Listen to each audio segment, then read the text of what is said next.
Hello, Hockey World. Today is Monday, March 30th, 2020. I'm Jan Levine. I'm Russ Cohen from Sportsology, and we've got Bruce Bennett here from Getty Images.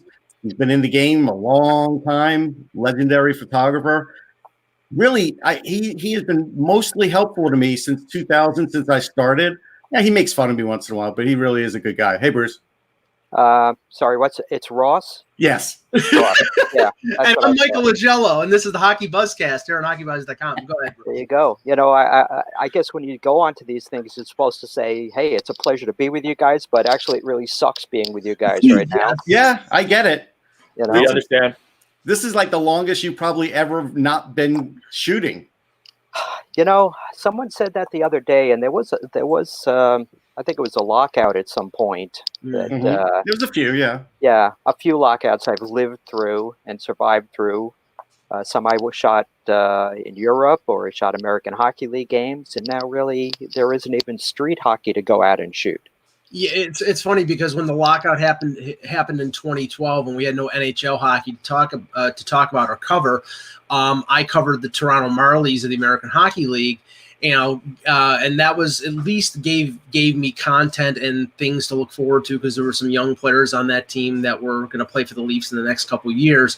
But now I have to say this, Russ, third time in the last 2 weeks, I turn on NBCSN last night, and mother effer, Game 7 of Boston-Toronto is on again. We all love it. I mean, no. It's got the ending we all look for. We don't all love it. And I tweeted NBCSN and NHL Network and asked them, could you find some other games? Because I'm sorry, the third time in a row? Come on. Listen, there's a big audience for that. But getting back to Bruce, one of his better stories, I think, and I've heard a lot of them because I see him a lot of times before games. If you could take us back, since we were going to have a draft in Montreal, and now we probably won't this year, to the draft in Montreal. Hey, Eck. Hey, guys. Hey, sorry about that. That's all right. Family issue going on here, but we're all good now. Okay. If you could take us back to the draft in Montreal when it got a little hot in the room, and, pick it up from there. Oh, my God. I don't even remember which incident you're talking about. When the stage was you guys all were taking off clothes and you know what? Hey, isn't this a family cast? No, we want that story. You know, there were so many stories through all the years. I mean, like anyone who works with me, works around me, knows that I'm always about having a good time and bringing a smile to people's faces. Remember the stage broke down? The stage was falling down? Yeah. Go ahead, you pick it up. I'm getting the feeling here he doesn't want to go down that. That's all right.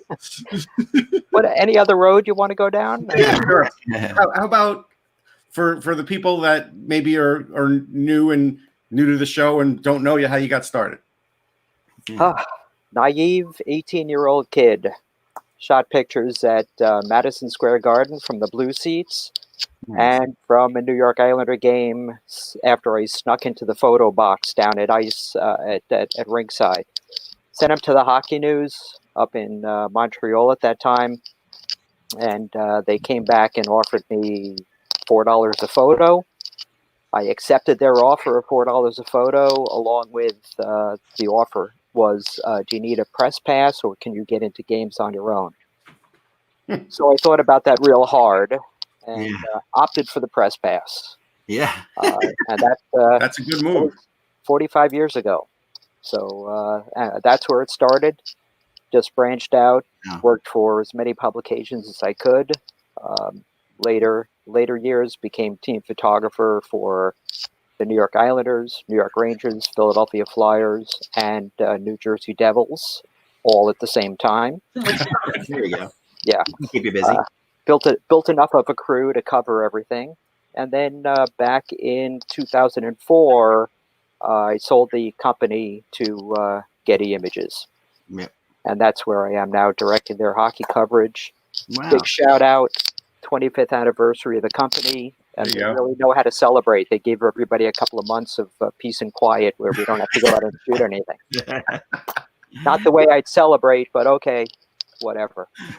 You must have made some great relationships over the years, though, with some of these guys. I'm sure. Like, who are some of your favorite people that you've met through this whole process? I mean, I know it's really hard to do, but there have to be some guys that just that you're really looking forward to seeing. Yeah, well, I always love seeing Ross Cohn. When he's around the arenas, it really makes me happy. Brings a smile to my face. Yeah. A lot of the PR guys I get along well with through the years. I think about some of the guys from the early days, Lou Corletto and Bill Jameson and John Halligan. Yeah, I wrote that book with John Halligan, and I got to know him a little bit. And boy, he was just a gentleman, wasn't he? Unbelievable. And it was always in that arena. It was always good cop, bad cop. Yeah, John Halligan was the yes guy, and his wife Janet Halligan would be the no guy. Yeah.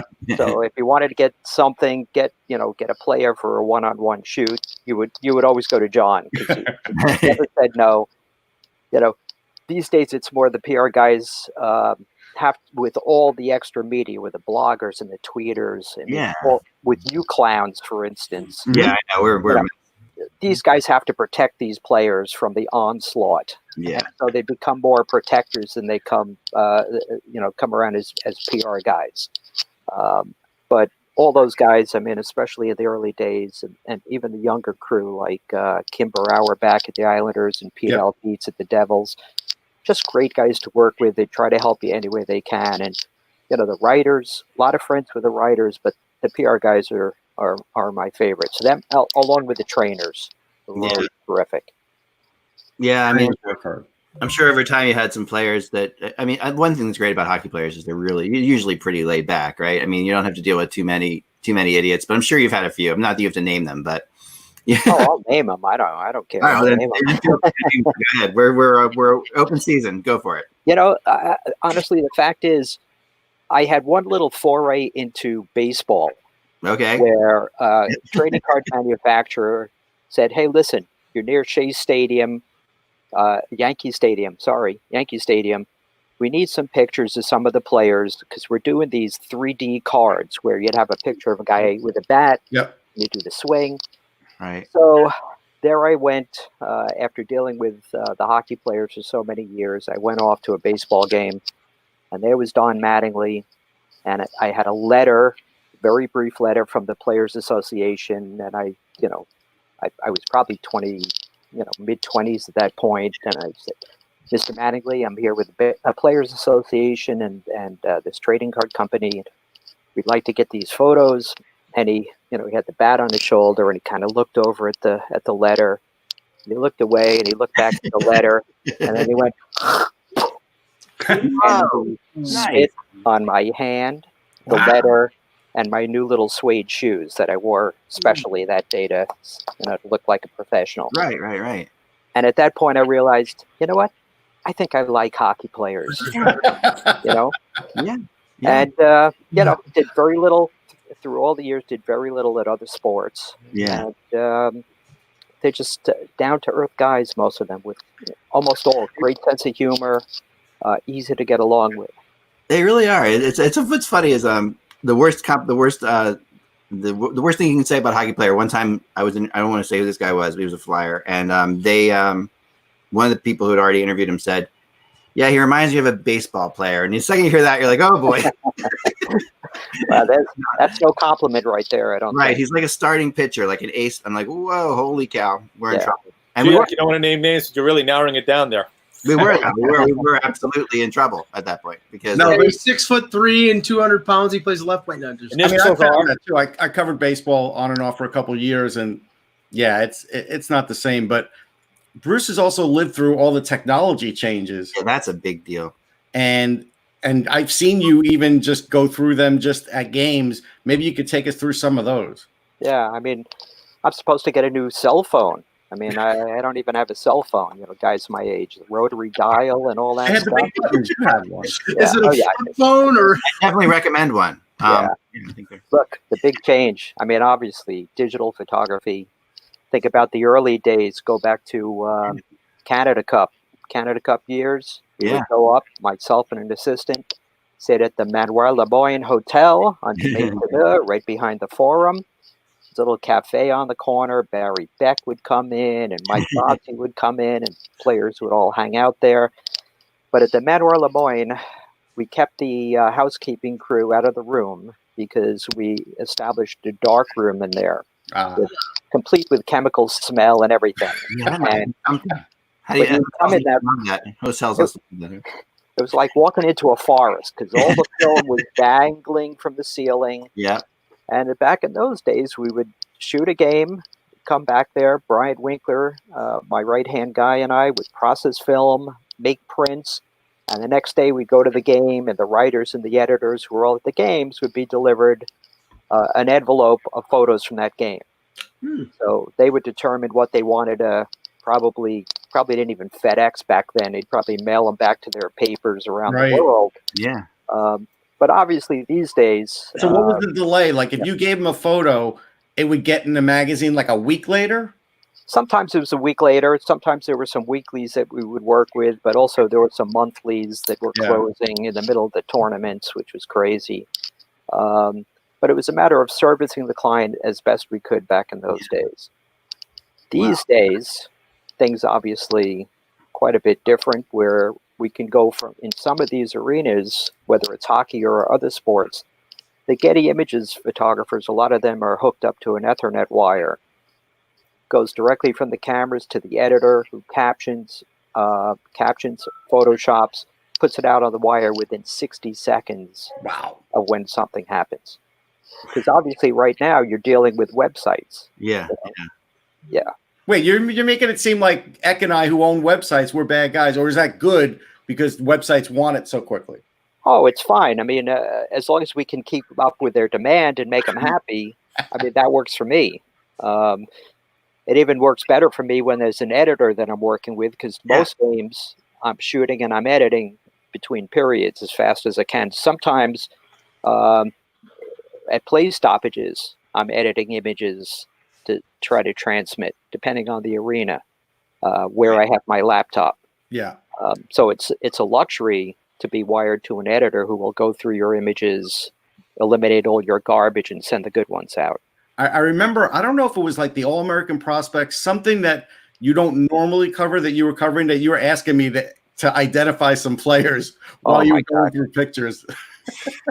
You know, it's kind of funny. Even a lot of the hockey arenas, if you shoot a picture and you don't see a number, you show it to the fan on your left, you show it to the fan on the right.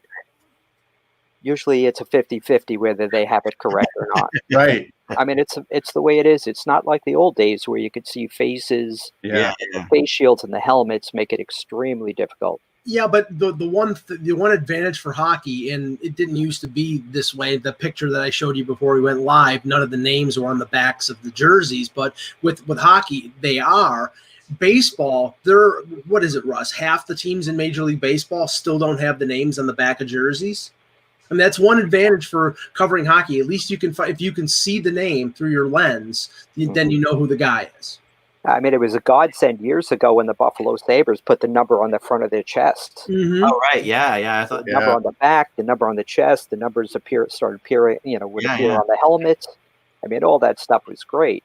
I mean, I'm good with Islanders, Rangers, Devils, Flyers, the teams that I normally shoot. Sure. Then again, when they do what I call the perp walk, when they walk into the arena in their suits, which is something that seems to be in more demand these days. Yeah. I have no idea who most of them are. Yeah. What about if you're in a different country, covered Olympics? Sorry. Any arenas that you've found in terms of from a sideline perspective are really good, and then is there others that are more challenging in terms of shots or lighting or anything else? I missed this. I missed the beginning of that question. So is there any arenas that are better in terms of sight lines and how everything is set up for you in terms of shooting shots, as opposed to others that are more challenging? Yeah. Working with the league, as Getty Images does, where their official photographic partner, gives us a little bit of priority when it comes to photo positions. Yeah. So our position, the position that I always prefer, is what we call a deep corner position, where you're just south of where the goalie's line intersects the board. From that position, you can see the entire ice surface. So having that little bit of benefit, most arenas have that availability of those positions. Some arenas, like St. Louis, for instance, their best hole that we would be given is not quite near that goalie's line. Got it. And shooting the other end of the ice is very difficult. Right. But most arenas, we have that deep hole position because it's a priority position. And most of these arenas as well have moved to LED lighting, which is a big advantage over the old days of tungsten light in the Spectrum in Philadelphia or Madison Square Garden. Well, how about the Coliseum before the upgrade? That place was dark, man. Not only was it dark, when they switched over to LED lighting for the new Coliseum, that's the Coliseum with $130 million in gray paint splattered on it. They pulled out all those lighting fixtures, and the lighting guy told me at the time that they actually said Klieg on them. Now, if you know Klieg, that was World War II, Klieg lights. That was the company that made those fixtures. And if you go into the Coliseum and you look up at those LED fixtures that are now in place, they are tiny. And that is still one of the best lit arenas in the NHL these days. Bruce, I was going to say, I used to watch Ranger games amongst other games like on WR back in like the 70s and the early 80s. And I always commented how the ice almost looked gray rather than the white because the lighting was so bad. Yeah. Yeah, it's also, a lot of that as well is how they calibrate the cameras. Yeah. I'll give you a good story about that, not calibrating the cameras. Back in the film days, Boston Garden, lights go out. Okay, we're shooting film, so we know our exposure for the game itself, although we wouldn't process film for a few days after the game or the day after a game. But the lights go out in the series against Edmonton. Yep. 87. No, 90 maybe? I was so close. Yeah. I never remember what year. Very close. I'll look it up. So what do? I go and I shoot some pictures. I adjust my exposure. And it looked like bright daylight out there because I wasn't thinking, wait, you should underexpose a little bit. The image should be a little darker to show that it's dark in the building. So I had a bunch of meaningless images out of that event. Right. That's digital. I know right away. Did you shoot the Stadium Series game in Annapolis where the power went out? No. That was a couple of years ago. No, you weren't there? Okay. No, once the NHL started this with all these outdoor games, I changed my title. At Getty Images, it's Director of Hockey Imagery, Director of Photography, Hockey Imagery. Right. I changed it to Director of Indoor Hockey Photography. I'm not built for that stuff. Yeah, I don't have we send our football guys and our guys who have the protection for themselves as well as their equipment. Sure. Yeah, like it takes a beat. You know what's always interesting to me, I'm sure, because you've seen zillions of games. And I would love to sit next to you at some point and get your take on. I've always because I'm always amazed by photographers and your ability to anticipate what's going to happen because you've watched hockey so often, and there's no question of rhythm to hockey. There's no question that so you have to have a sense of when a goal is about to happen. You have to have a sense of something about to break out or some sort of, and then after all these games watching, your natural instincts are probably better than most forwards and defensemen in the NHL. First of all, Eklund, I definitely don't want you sitting next to me when I'm shooting. That's part one. But I would love to know what's going on in your mind. Like I think absolutely. That's got to be like Gretzky says. You got to be where the puck's going to. I know that's what you guys, the best of you guys, are doing that.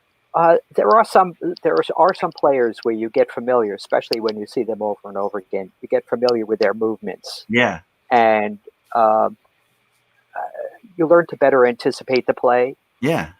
So I kind of equate it sometimes to the older player who might not be as fast as the other guys, but he's learned from experience how to anticipate the play better, can try to stay a step ahead. Now, that being said, obviously, there are a lot of times you end up shooting the wrong player. Sure.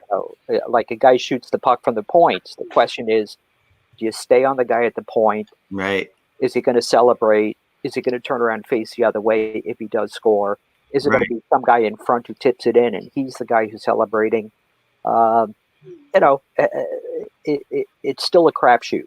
Yeah, I'm sure it is.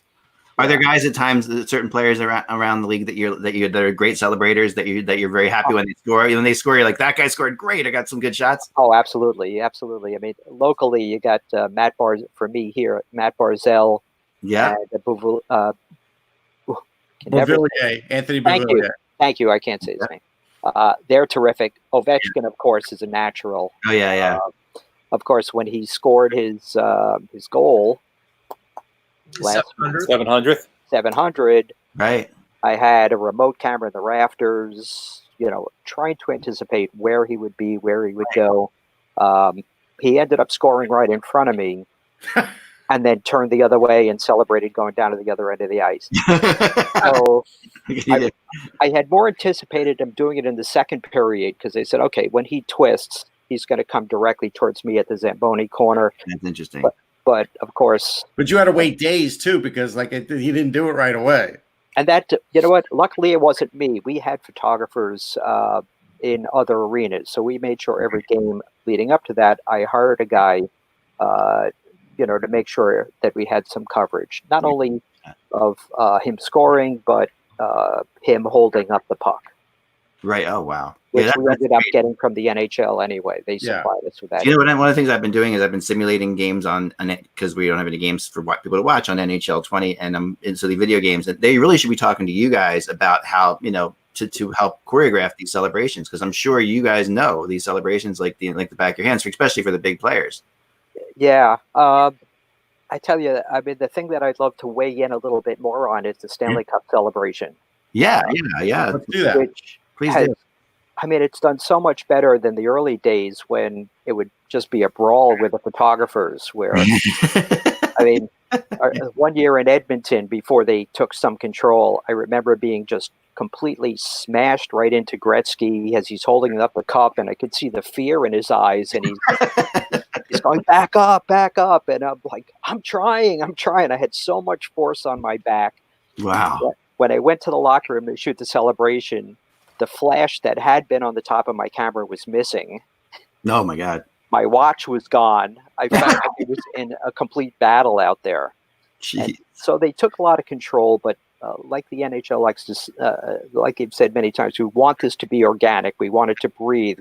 We don't want to interrupt the players in what we, in how they celebrate. Yeah. But the year Washington won, the guys kind of formed a wall across the ice that blocked a lot of the photographers who were on the carpet. I didn't even think of that. Wow, yeah. I mean, luckily I was one of the 4 who was allowed to roam in front of the players, but you've got 20 more media outlets who are stuck on the carpet shooting the back of players. Yeah. Wow. So it's hard to structure that because they're right. Yeah. NHL is right. You do want it to breathe. You want it to be natural for the players and not to worry about any of those other things. Except in 2010, it was getting a little too natural, and that was the last time we were allowed in the locker rooms with the Blackhawks because Kane was climbing the walls and we were getting a little crazy in that Chicago locker room until they made us go out on the ice. But we went in the locker room, and then all of a sudden they were like, no, everybody's got to get out, and that was the last time we were ever allowed in. Yeah, and I think it works great this year. It does. First of all, the lighting is great out there, a lot better than being stuffed in a locker room. Still, photographers are no longer allowed in the locker room anyway. So having more opportunity because the players come out there, their families come out there. There's a whole bunch of other opportunities for us out there on the ice these days. Then you got to deal with all of us jerks too, like all the reporters running around on the ice as well. Oh yeah, all you jerks holding up your cell phones in front of you. Back all of you. Yep. I was out there with my Google Glasses one year filming it. Oh, yes, we remember that. We remember very well. I was like, Google giving me these glasses to try out and told me that they would give them to me if I would use them for this event. So I'm like, okay, sure, I'll do it. I'll run them around. I'll run around with them on my face and just, that way they would get something to use with it. And it was it was a bizarre moment for me. Now, Bruce, as a photographer, if you're covering the NBA or Major League Baseball or the NFL, you should be getting paid hazard pay because obviously you've seen players run into cameramen on the sidelines in the NFL. You've seen them get hit with foul balls at a Major League game, and I've seen players fall into the photographers at an NBA game. But in the NHL, you're surrounded by glass, and most of the time you're relatively safe. But a couple years ago, and I cannot remember if it was in Buffalo or Toronto, there was a photographer at the Zamboni entrance with the hole, and a shot deflected off either a player or off the goalpost, and it went through the hole and shattered the photographer's lens. Has that ever happened to you? I mean, I've been hit, broken ribs at Madison Square Garden in the early days. Wow. Back in the days where you would stand in the penalty box. Okay.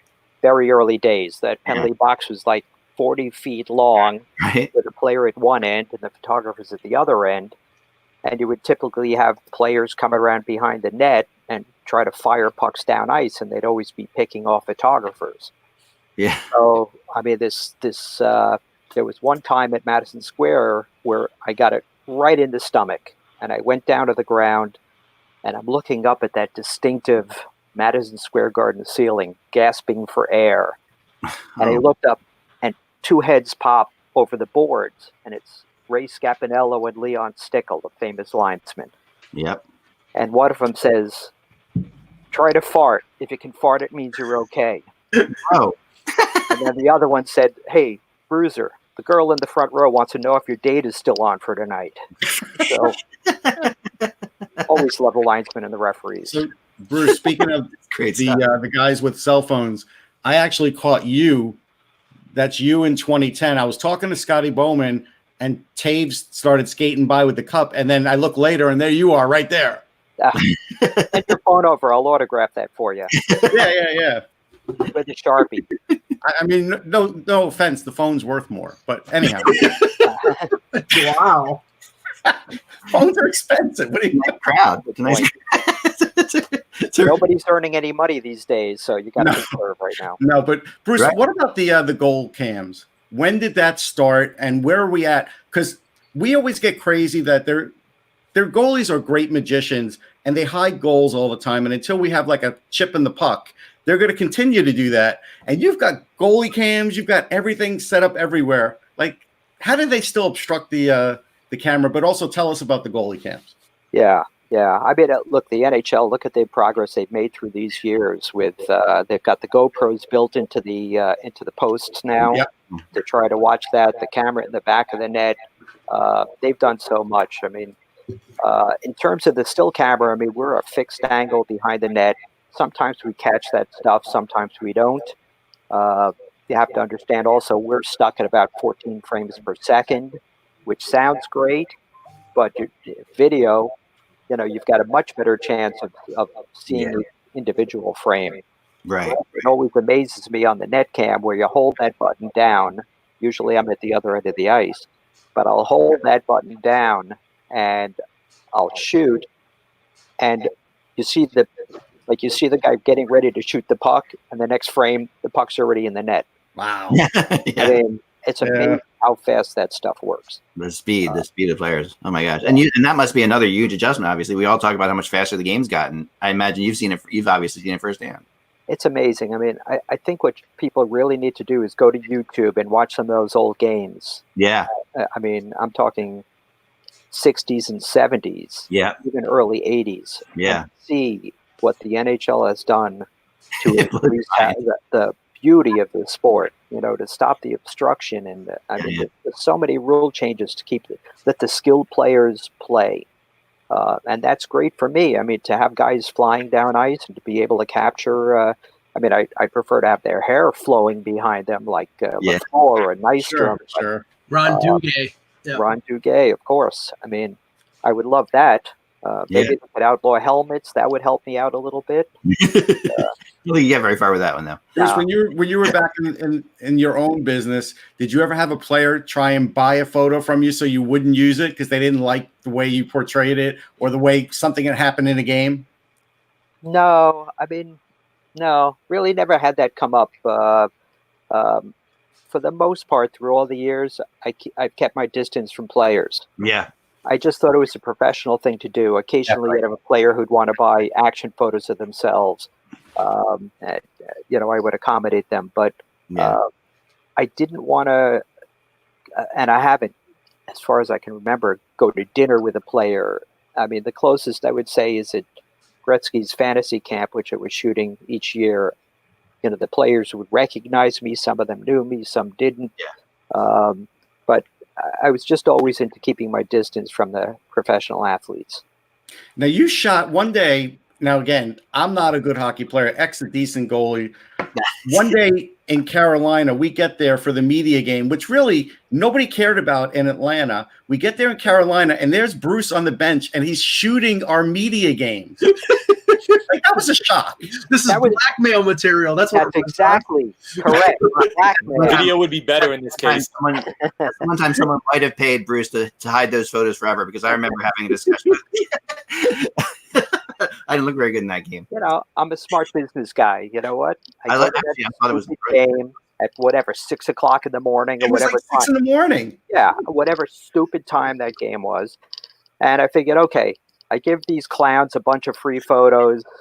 Maybe someday Russ or Ross does a book and he comes to me looking for photos. There you go. It was really smart, because I mean, it's a thrill. It's a thrill, even as as a reporter, it's a thrill to play on the ice. Like, it's just a thrill to do it. So you're absolutely right to do that, because I enjoy doing that. You know, nothing I like better. Actually, it was just before we stopped playing last month. Yeah. A distant relative calls. He goes, my son is playing between periods at Madison Square Garden. So, okay, love to do it. I mean, I love doing that for families. I mean, it costs me nothing. They're so appreciative. Oh, that's nice. I said, do you know all the kids? He goes, yeah, both teams. We know all of them. You know what the pressure is to shoot 30 kids? Yes. One of the player agents, I'm all geared up for this between periods, right? I'm like, okay, what number is the kid? I really have to get. Then I'm looking at the other kids. Yeah. Player agent comes over and he says, "Hey, Bruce, how you doing?" I'm like, "Get away from me right now!" Yeah, because it's not a 20-minute period. You got like a 3-minute thing. Right. Exactly. I mean, it's one thing to deal with hockey people. It's another thing to deal with hockey parents. That's like a whole nother. The pressure was incredible. Yeah. When you get to hockey parents, I can see that. Now, Bruce, in all the games that you've seen, I'm sure there are some highlights in terms of, and I'm, a great goal, or like you said, Ovechkin's 700th goal. I'm somebody who loves the chaos of bench clearing brawls or fights, or can you give us a couple of those type of games where it was just chaotic and crazy? I really miss the bench clearing brawls. I mean, like, oh my gosh, that must be a photographer. That's a photographer's dream. Yeah, I mean, I would love that stuff. Yeah. I mean, through all the years, The earlier days. Ginla fought. That's pretty good. You didn't get that in modern era. You know what? I always miss, when I see on TV, it seems like it's always the Western teams that fight more than the teams in the East. I can see more battles out there. Yeah. But what I really do like is it's usually tough guy against tough guy these days. Yeah. I really didn't like the earlier days when you'd have the tough guys picking on the little guys. Yeah. So I mean, that's I think some progress that the league has made. But I love shooting the fights, and it took me a long time to learn my lesson on how to get some decent fight photos. Interesting.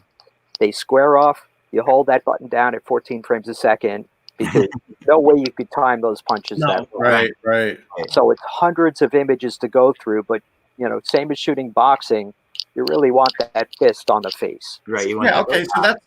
Is there any shots, Bruce, from over the years that really stand out to you that you're especially proud of, or have gotten a ton of notoriety that you'll look back and you're not amazed you got the photo, but happy that everything panned out like you had hoped it panned out? It's interesting. One of the photos that I've sold the most of through all the years was Gretzky scoring his record breaker to go past Bill Esposito. Oh, in Buffalo. Yeah. In Buffalo. Yep. Good memory. I hardly remembered it was Buffalo. Mike doesn't get out much, so he watches everything. This is Buffalo. Because I'm from Buffalo, but I would have known that anyway. So. You've got your own hockey Rain Man there, I guess. Yeah. So, the shot wasn't anything fabulous, but I planned out where to be to give myself the greatest opportunity to be able to capture that image. And so it's the puck going into the net. It is the moment. It's nothing special through all the years, all the 2 million plus images I've shot. Yeah. But yet that seems to be a picture that is one of my best all-time sellers. That's awesome. I can see that. Someone brought up in the chat room. I thought this was interesting. Were you involved in like the Mike Milbury shoe incident or anything like that, or any of those incidents? Did you take pictures of those type of things? I'm afraid I was. Yeah. I tell you, back in those days, Madison Square Garden. I mean, I don't even. What year was that? Like 76 or 75? 70. I think 79. 79 sounds right. Okay. So back in those days, I would go to Madison Square Garden with a little camera and a 135 millimeter lens, a little lens. Right. And I would have 3 rolls of film, each one and a little strap inside my stupid little leatherette camera bag. Yeah. And there was 1 roll for each period. So, of course, Milbury decides to go up to the stands with a few minutes left in the 3rd period, right? Oh, God. So I had about 5 or 6 frames left on that roll of film. So right. Like, shoot. Yeah. Advance. Uh-oh. Does he have, what does he have in his hand? Click, advance, click, advance. Okay, that's it. So I got lucky that I still had a few frames left and got something valuable out of that whole incident. And I learned my lesson. Carry another roll of film with you, stupid. Now, Bruce, were you at the game at MSG when the glass broke and Janet had to go to the hospital and Wayne decided he would finish the game? My wife and I still talk about that every couple of years. Yeah. Yeah. I was working for the Rangers. I was a team photographer then. Mm-hmm. And, like you asked before about knowing players. And the line that I always said was, I don't want to become friendly with players because if I see one player clubbing a guy like he's a baby seal, I want to be able to sell that photo. Right? Yeah.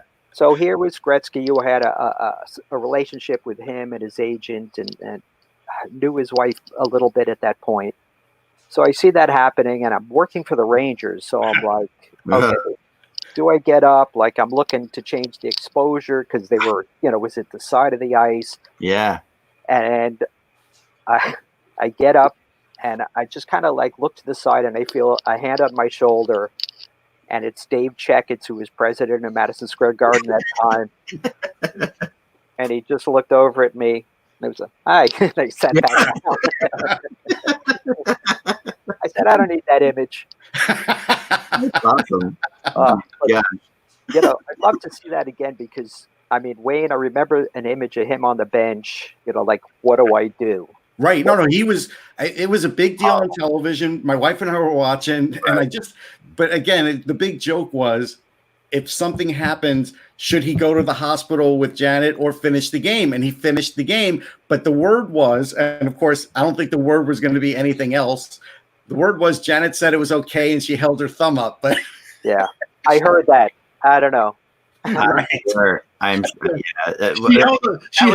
She held up her thumb in one hand, and in the other hand, she was filing divorce papers. Well, yeah. Think about that. I'm sure Wayne was told that she held her thumb up. I'm sure that happened. Yeah. It was an interesting moment. I remember watching the game and just that was an interesting moment. So Bruce, when you shoot a Stanley Cup, and it's not just you, it's your whole team, how many images come out of a Stanley Cup? If you guess. Well, let's put it Stanley Cup deciding game. All right, let's go with that. Last year, you're in my head. St. Louis. Unfortunately, this is the editor speaking now. Unfortunately, we've got about 15,000 images to go through. Right. The editors. So maybe we'll have 2 editors on site. We might have a couple more off site. So the editors on site are moving images immediately, sending more images off site. So typical Stanley Cup game, 4 photographers, maybe 4 to 6 remote cameras. And those remote cameras, most of those you're shooting blindly. So if anything happens near the net or near the area where your camera is, you're holding that button down for anywhere from 10 to 14 frames per second. Right. So there's a lot of dead material and material an editor has to slog through to find the best images and put them up online. Right. So out of all those images on that night, maybe we'll put up 300. Right. Wow. And in the days afterwards, the weeks afterwards, we'll probably put up another 1,000. Wow. Because you want to have every player, every one of those suits that you recognize, or his name tag is facing towards you so you can ID him. Right. We want those on the website. We want those available. I mean, Getty Images wants those, so our clients will have them. Yeah. Team gets to use them. The NHL gets to use them. But you never know what anyone's story is. Like Rich Matthews, trainer on St. Louis. Something like his 4th Stanley Cup with 4 different teams, or his 6th Stanley Cup with 4 different teams. I mean, it's the story there. That's a story, yeah. And what about on the celebrity angle? Like on the ice last year in St. Louis, while I was waiting for someone to interview, I saw Andy Cohen from Bravo, and I just, I'm a Cohen, right? So I noticed the name Cohen on a jersey, and I see, oh, it's Andy Cohen. And I spoke to him, like, did you happen to get a shot of him? Did you get a shot of, John Hamm, Of Jenna course, Fisher, people like that were around? Myself or one of the other guys shot John Hamm. I don't think I shot him. I don't think I saw him. Andy Cohen, I hardly recognize hockey players. So I can sell you that shot, Bruce. I have it. Yeah. Okay. I'll call you. Yeah.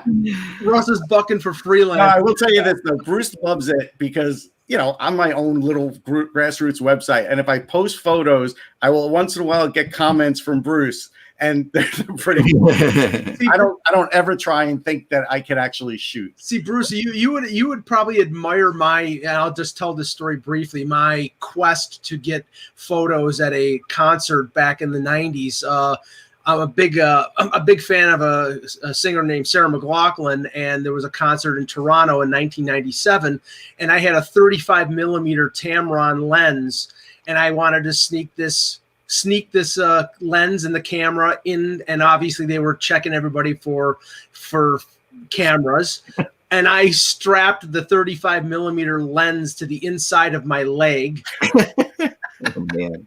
And I actually got it through, and I actually got some great shots, and actually sent it to her production company, and she signed it and sent it back to me. But they thought I was the most well-endowed man in Southern Ontario when I snuck that lens through.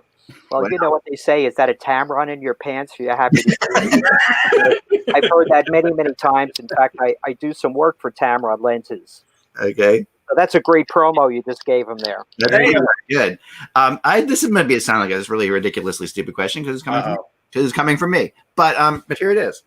Okay, when I go to shoot like one of my kids' soccer games, something like that, I've always found it better just to run the video thing and just let the video run and then take the screenshots from the moments, because I'm not going to be able to quickly snap. Why isn't that not more done with cameras like that you guys are doing? Why aren't you running film at video? Quality. It's not there our yet. High-end cameras right now. Not the one. Actually, it's not the one that just came out. The Canon 1DX Mark III just came out, but the earlier version, we can do 4K video, and you can pull a still out of the 4K video. Right.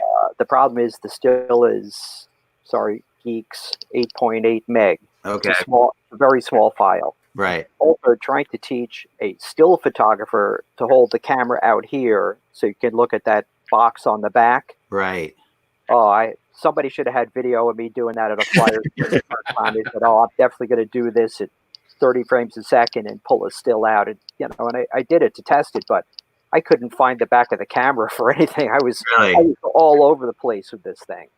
That's interesting. So it's really I guess cameras will eventually get there, right? I mean, oh, absolutely. Look, you have a complete divergence now of still cameras and video cameras. Right.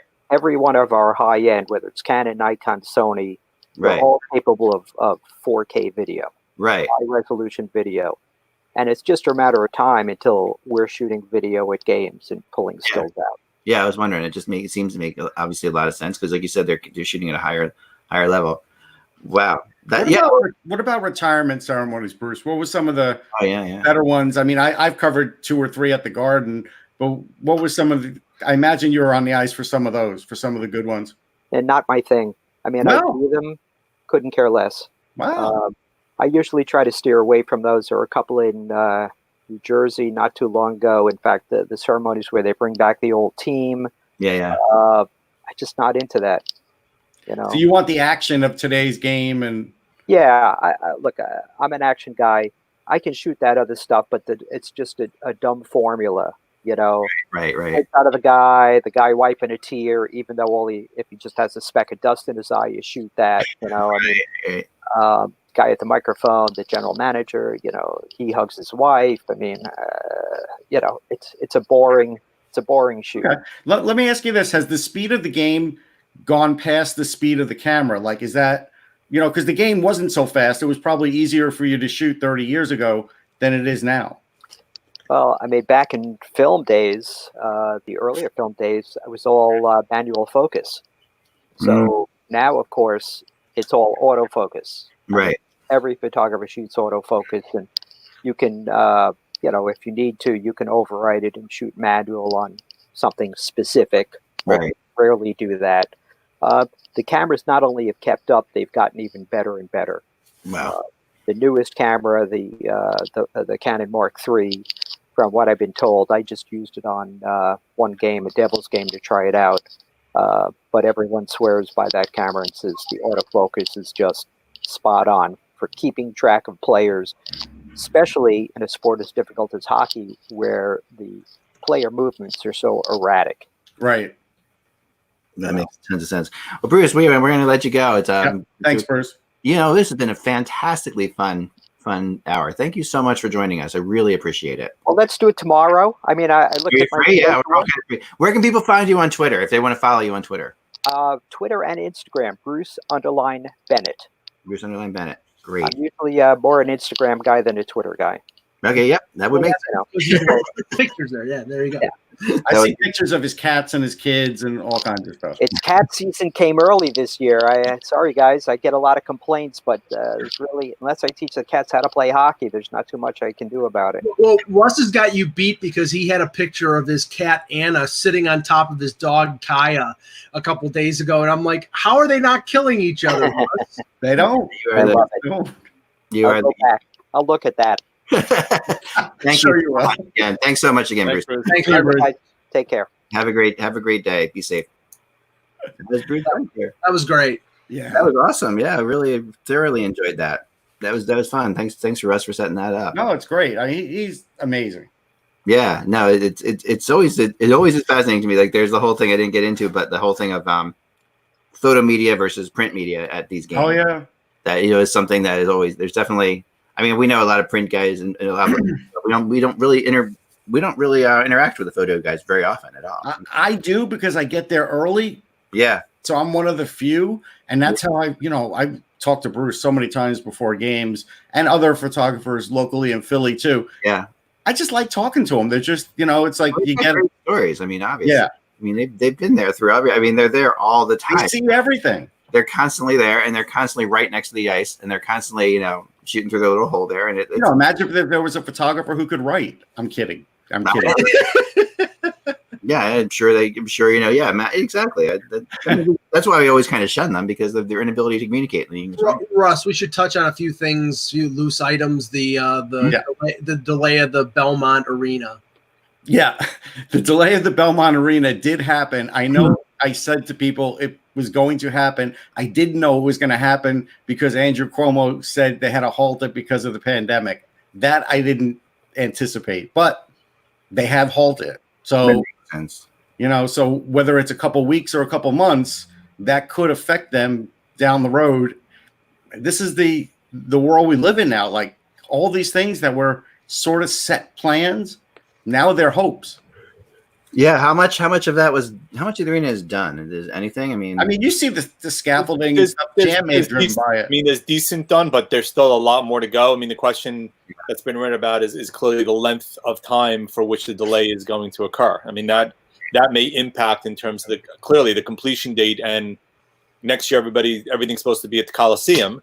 Right. The question has to now beg is, depending on when this year and next year kind of start and end, whether or not that bleeds into 21-22, and are you going to start the 2022 season at the Coliseum and then migrate part of the way into the arena in Belmont, depending on the completion date? And now with the social distancing through April 30th at a minimum, and Long Island, I mean, if you read everything in New York, right, they say the city's first, Westchester's next, and the island is going to be the last to kind of hit the apex. That's likely going to push out the date for have the gathering in terms of individuals to work together, especially on something like an arena, which means you're looking potentially at a couple of month delay. Now, whether or not they can accelerate the completion of the arena to make up for it, still remains to be seen. But the longer this goes, the less likely it is to meet the time frame. Though everybody says now they're still going to be on target to meet the time frame.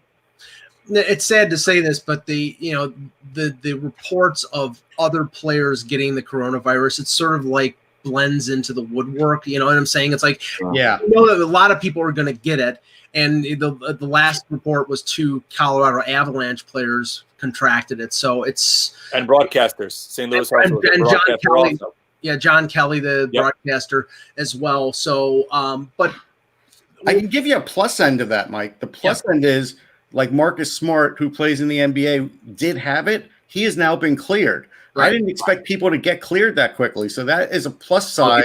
These are healthy guys. So, I mean, if you're healthy, there's a good chance you will clear quicker. I mean, it is all about how healthy you are going into it.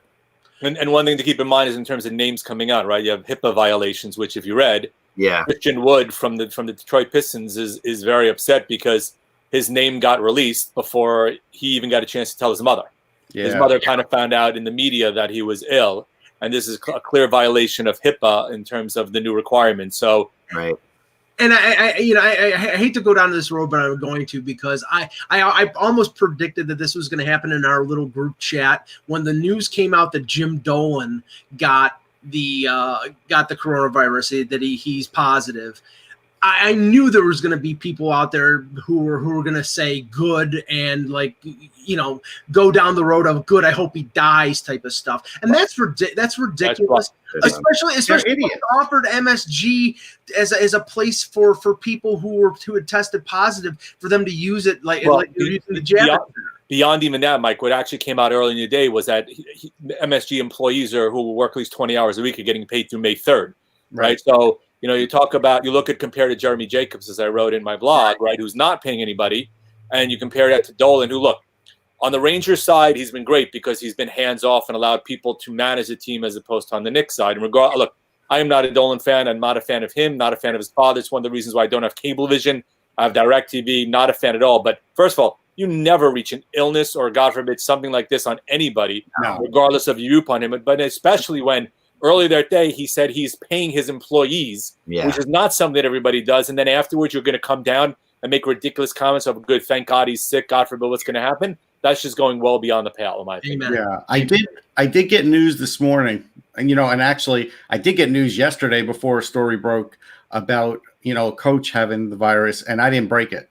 I could have broken it, but I didn't for that exact reason that Mike said. I don't ever want to be someone that breaks one of those stories because I don't know how quickly this information traveled and who got told. So I always hang back with that. But I don't think it matters. I mean, I don't think I don't think there's any benefit of really. No, I don't think there's any benefit. And that's why I didn't say anything. Some players are going to have it. Some people are going to have it. That's the reality of it. There's going to be a percentage of people in every field, in every place you go that are. AHL is interesting because they still have their newsletter coming out. And I was interested to see what I was going to see on it today. And what they said was their junior program that has been paused has not been canceled. Like they canceled the KHL, but they didn't cancel their junior program. And they're saying there's a chance in August that it could possibly resume and play for I think it's the Komarov Cup for that. And that see, this is an instance where I know a lot of people are saying, well, the NHL's done, it's toast, whatever. But if they're thinking about that for them, then there has to be some sort of chance. They're probably getting information that we never hear about that says maybe you can do it. No, I think they would have just canceled that too. Well, that article that you sent me, Russ, regarding the Yankees possibly playing in Tampa Bay rather than playing at Yankee Stadium because right now New York is a hot spot. The hot spot. I mean, what does that mean if we translate that to the NHL? It probably means what we talked about last week with, say, the Rangers, Devils, and Islanders all playing in Newark or all playing in Nassau Coliseum instead of playing at MSG. I don't think that anything's happening in New York right away in terms of gatherings and everything else. I mean, they talked about, with baseball also, neutral sites for World Series where parks have domes on it, right? For hockey, the issue is clearly the quality of the ice.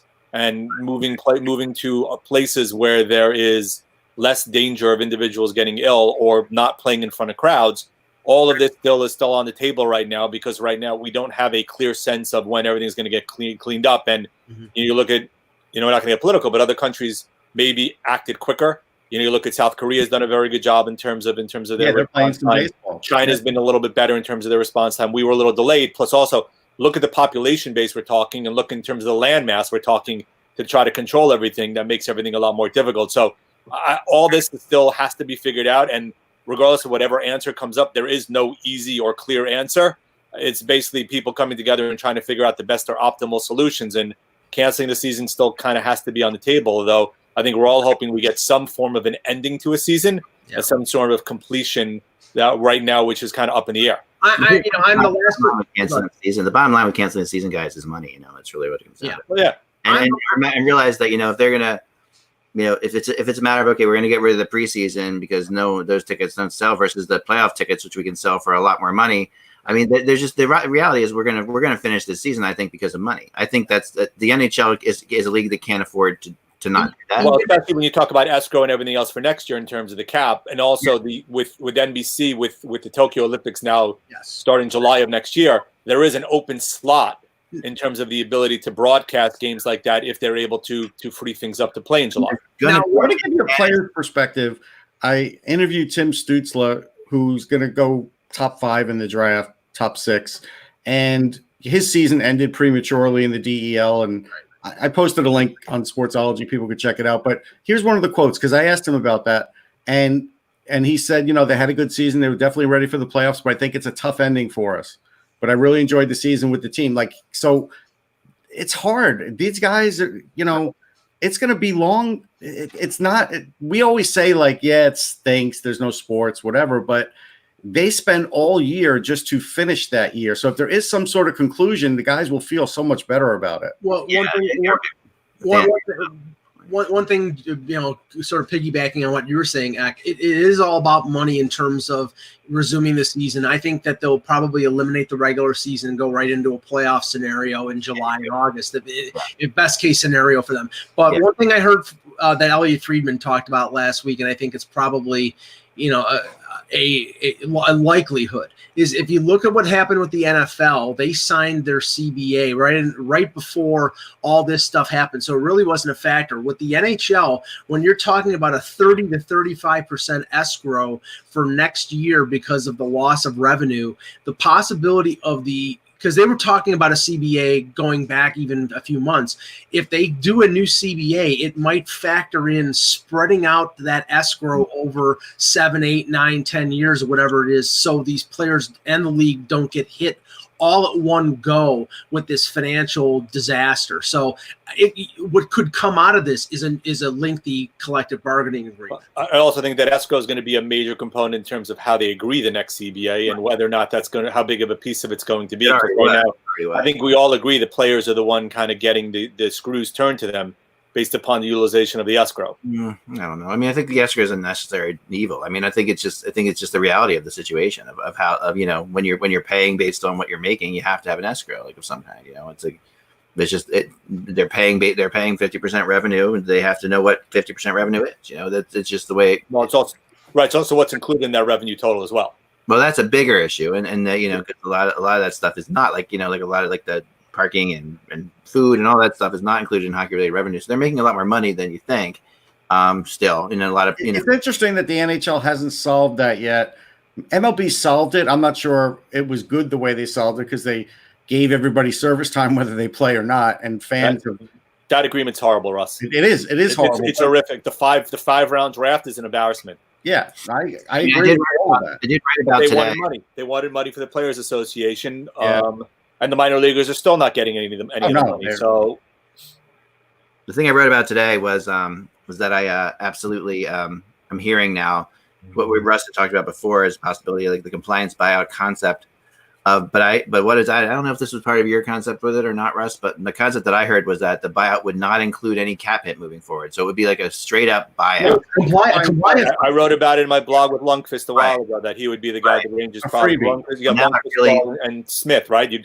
Like a few years ago, you have a one-time buyout, and the guy doesn't count against the cap. Now right. this Talking to the NHL. Let me finish this up, please. Go ahead. Sorry. Talking to the NHL about this, talking to some people I had there, it really does look like that is indeed going to happen. Yeah, you get one freebie. Yeah, and that will change things a lot. Yeah, but and this is the thing, and I'm sure this will be a point of debate for some teams, because there are teams out there that have allocated a lot of their money to players that they don't want to buy out. And I know like say Philadelphia, for example, or the Leafs, or a few other teams. So you're going to get a compliance buyout, but if you don't have a player to buy out, where's there a benefit to you in this? Well, it's the same thing now. Like if you don't have a player on your roster and you can use the buyout against your cap, you're not going to use it either. So where's the difference? Well, no, Jan. What I'm saying is, okay, a team, and I'll use Toronto because I'm the most. I know exactly how benefits your team. Right. So okay, you don't want to, if you're the Leafs, you don't want to buy out Matthews, Tavares, Marner, Nylander, Riley, all your top paid guys. They're all in their prime. They're all, you want to keep them. And it doesn't benefit you to buy out Alex Kerfoot or Kasperi Kapanen. For those type of teams, do they get a $5 million credit or something like that? I mean, that's what I'm saying. No, that's what I mean. It's inherently unfair to wait. It's a use it or lose it. Well, first of all, it's obviously got to be ratified, right? And it's got to be a collective decision, a majority. I mean, if it's a majority decision, then it's going to be a league mandated item, just like a regular buyout. If you right now, you have one buyout that goes against your cap. If you have a player that's going to go to ARB, you get a second buyout. If you don't use it, it's a use it or lose it. It's the same type of deal here. Why should that be any different if the league decides to mandate this? I have heard that. Yeah, I've heard that it won't really benefit a team like the Leafs in that situation. The only thing that it does benefit, so some teams maybe who haven't made bad contracts, who have, aren't up against the cap, for example. Other teams like that, it will benefit them because of these players that are going to be bought out. Some of them are going to be pretty good players. Right. I'll tell you, agents that'll be available. I'll tell you how it could benefit teams like the Leafs and other teams in that situation, because unless they bar this by saying that you can't do this, a team say for example the Flyers want to buy out Voracek and who's another player that they might want to buy, Van Riemsdyk. Okay. But they can only do one. So they could trade the other player to the other organization and give them something to use the compliance buyout. So they give them a first round pick to use a compliance buyout. Now that would mean that team would have to pay the balance of Voracek's contract. But for a team like Toronto who prints money, if they can get a first round pick or something else on top of it for just paying off the guy, they would probably do that. I don't know. They might, and you're right. I mean, and that's a possibility. I don't know if I'll tell you the way they can do it, because I was looking at that concept, because that's the NHL is really big on the spirit of something thing. I was looking at the Leafs. You know how they could do it, Ek? They could say either you take this compliance buyout or you can get rid of like one of your salary retentions. Yeah, maybe you can get rid of. Maybe you can buy it. Maybe you can get rid of something you're already retent. Yeah, like maybe that. Right. Because the Leafs have some salary retentions. Like, they can at least cancel for 2 more years or something. Like Clark, they could get rid of that. That's a benefit. Yeah, like that kind of thing. That's possible. I mean, yeah, I think I like the concept of it a lot. I mean, because it's a way of opening up. It's a way of opening up cap space without having to increase the cap, because it opens up cap space for everybody, and it also more players under the free agent market, which will help us, of course. So we always like that. Yeah, right. And it'll be the same rules where if you buy out a player with a compliance buyout, you can't re-sign them for 12 months. So those players have to go someplace else. So, right, that exists, which is fair, and that's fine. Sure. I think there's really no downside to it, and the NHL has been a fan of doing things like this, coming out of stuff like this. This is a very much an NHL thing to do. We should not have had a 2-line pass for years. We got rid of the 2-line pass after the lockout. It's funny. That was the crazy thing. NHL just has their way of they just do things, often coming out of situations like this that are we could have done that before, but why didn't we exactly? Well, yeah, we're just being nice now. But in this situation, it actually plays into the fact that you do have the salary cap that was going to go up, not now isn't going to go up. So this way it creates salary cap for everybody. I want to mention one last thing, and then we can go. NBA players, we all thought, geez, these guys, they'll be able to work out, no problem. They all have gyms. They all have basketball courts. They all have this. Hockey players must have the same thing. They make all this money. Turns out a lot of them don't. Nope. Yeah. It's really a lot of people doing lifts with their kids to try to get the weights. Yeah, I mean, I'm actually kind of shocked at that, but that's the reality. I really am too. I mean, I think a lot. I don't know. Players, NHL players, especially NBA players, are not. Maybe I don't know. Maybe they are the same way, but NHL Why players. does it have a hoop in your yard? Yeah, yeah. If you've got kids, I had one. You should definitely, especially if you have kids, you should at least be getting them up there for the kids to have something to do when you're not around. I mean, that's like the other thing too that kind of blows your mind, right? But you're right. I mean, people just I'm don't. surprised that I'm hearing some stories where guys are just trying to work out the best way they can, and it's like, so it'll be interesting to see how guys come back. They're totally dependent on their club to provide the facilities to skate. They don't have to be, Mike. They make they don't have to be, but they are. Right, but if you look at guys like Ben Prentice, who has their gym, right, that's where a lot of people would go. Now you can't go to those locations, right? So that's really the bigger loss also. Not just the team facilities, but your trainers. You can't have public gatherings there either. No, but you could Skype train. I mean, that's easy. Right. No, but you can. I mean, that's what people right, you don't have ice. You're not skating. No, you buy the synthetic ice. It's like $2,500. Buy it. What was that? I said to buy the synthetic Not ice. everybody lives in a house, right? If you look at the Rangers, a lot of guys lived in the city. I know A-Law about. We're going to have him on later in the week too. I know he was involved with the company for a while that was selling that sold the ice skating treadmill. Oh yeah, that kind of thing. You know, that if you're a player making millions of dollars, why wouldn't you get that? You know, right? To me, that's something like that would be really absolutely. Pavel Brendel used it. It didn't help him, but he used it. Yeah, no. Yeah, it's just like, I don't know. That would be kind of fun to have. But synthetic ice, synthetic ice is cheap. You can put in, and all these guys have these giant 3-car garages. You can easily make into an indoor ice rink, no problem. Asked. But anyway, that's that. And it's a good place for wolves to hide, right? Foxes. Foxes. We don't have wolves in our backyard. That would be a bigger problem. having a group of gray wolves living in our backyard would be a much larger issue. Yeah. Scary going to the car. You don't want wolves. Trust me. That's not. Foxes are one thing. All right. That's all the time we have. Again, thanks so much to Bruce Bennett. Thanks to Bruce. That was a great thing. Please follow him at Bruce_Bennett on Twitter. And he needs more Twitter followers. He probably does. Remember, folks, we'll be back again tomorrow. I'm going to be simulating games later tonight, so watch out for that. Remember, without the buzz, it's just hockey. We will talk to you then.